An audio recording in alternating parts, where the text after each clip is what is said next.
Assalamualaikum warahmatullahi wabarakatuh. Apa kabar anak-anakku semua? Semoga di pagi hari ini anak-anak tetap semangat meskipun belajar dari rumah. Semoga kita selalu dalam keadaan sehat walafiat. Nah, kita pada hari ini akan belajar bersama di KD 3.5 tentang hadis keutamaan belajar Al-Quran. Sudah siap hari ini? Mari kita baca basmalah dulu bersama-sama. Bismillahirrahmanirrahim. Ya, terima kasih. Langsung saja Bu Yani akan sampaikan materi tentang hadis keutamaan belajar Al-Quran. Tentu anak-anak sudah tahu ya bahwa Al-Quran itu adalah kitab suci umat Islam. Nah, sebagai seorang muslim, kita tentunya wajib bisa mempelajari sehingga nantinya kita dapat mengamalkan isi dari Al-Quran. Nah, yang pertama, salah satu dari keutamaan membaca Al-Quran atau belajar Al-Quran, hadis dari riwayat Al-Bukhari. Bu Yani akan bacakan. Bismillahirrahmanirrahim. An Utsman radhiyallahu anhu an Nabi sallallahu alaihi wasallam qala khairukum man ta'allama al-Qur'ana wa 'allamahu, rawahul Bukhari. Yang artinya dari Utsman ya, Nabi sallallahu alaihi wasallam bersabda, sebaik-baik kalian adalah yang belajar Al-Quran dan mengajarkannya. Ingat, kita belajar Al-Quran itu sudah menjadi orang yang terbaik di mata Allah Subhanahu wa Ta'ala. Jadi jangan pernah bosan untuk mempelajari Al-Quran. Di hadis tersebut ada 2 poin penting, bahwa sebaik-baik manusia itu, 1, orang yang mau belajar Al-Quran.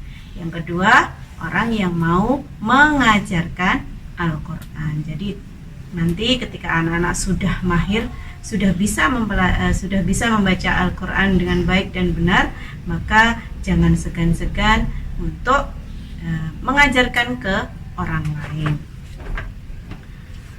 Keutamaan yang lain diantaranya lagi di hadis riwayat Muslim, yang artinya bahwa orang yang mahir membaca Al-Quran, mahir itu tartil ya, bacaannya sudah benar ya, sesuai dengan kaidah tajwid. Kelak di akhirat akan berkumpul bersama malaikat. Nah, siapa yang tidak ingin di akhirat kelak bisa berkumpul dengan para malaikat? Maka mulai dari sekarang silakan berpandai-pandai membaca Al-Quran. Nah, bagi orang yang masih kesulitan dalam membaca Al-Quran, maka tetaplah semangat, karena meskipun kalian kesulitan akan mendapatkan 2 pahala. Yang pertama adalah pahala membaca Al-Quran, yang kedua pahala atas kesulitan yang dialami ketika belajar membaca Al-Quran. Untuk keutamaan lain, sebenarnya banyak ya keutamaan dari belajar Al-Quran atau membaca Al-Quran. Salah satu poin pentingnya adalah bahwa membaca Al-Quran itu kelak akan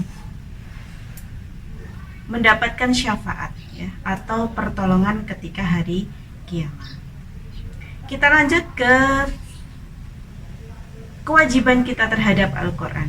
Kewajiban apa saja sebagai seorang muslim terhadap kitab suci Al-Quran? Yang pertama adalah membaca.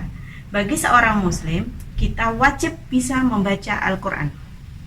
Yang kedua, tentunya membaca itu sesuai dengan kaidah tajwid.